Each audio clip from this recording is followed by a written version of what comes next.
So I've just arrived back home to where I'm from on Vancouver Island in Canada. I'll just show you the view now. It's a beautiful place and I'm so grateful to be home. I also just put out a new blog post on my website, joshuaellens.com, entitled Be the Traveler, Not the Wanderer. And as a short version, I've been reflecting on my travels in the past, my adventures, and sort of come to the realization that on these adventures, whether that be personal or even with my previous job, particularly when deployed with the military, that I often went as a wanderer.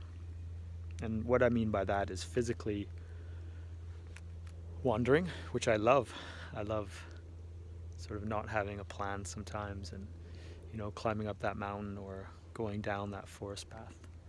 But also, I realize I've been a wanderer in heart and soul, not having a clear vision or kind of deeper goal for my travels. And when I've thought about why I went on adventures in the past, it was often to escape my reality back home, particularly with my job where I was part of a military organization and those structures where I had such a wonderful time in many ways, and yet I realized that I wasn't able to connect with deeper self.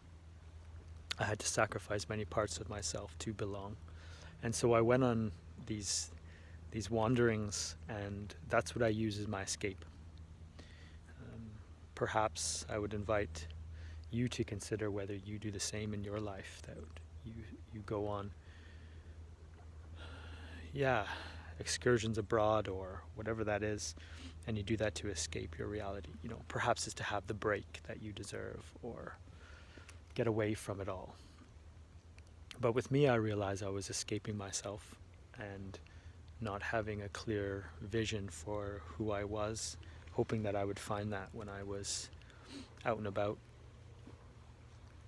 only to realize that actually I want to be a traveler.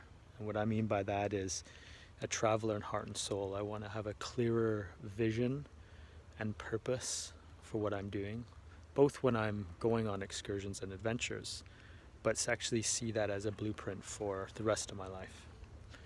Being clearer on who I am, be connected to self in integrity, and focus on my vision of the life I want to create. So that's why I want to kind of use that word traveler as opposed to wanderer.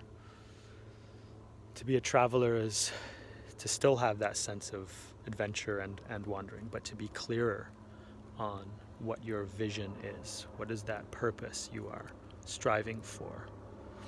Because if you don't, then you may succumb to whims of circumstance, to be easily distracted, as opposed to being more present, clear on your vision and purpose. So that's what I'd commend to you, to perhaps have your own think and ponder about your past adventures, whether they were wandering or traveling, and how you can sort of put that blueprint onto your whole life and challenge those places that you work, whether that be a large organization or company, to continually be aware of the life you're living. Challenge whether you're living one life at home versus another one at work, and what that means to you and your vision for your future. Thanks.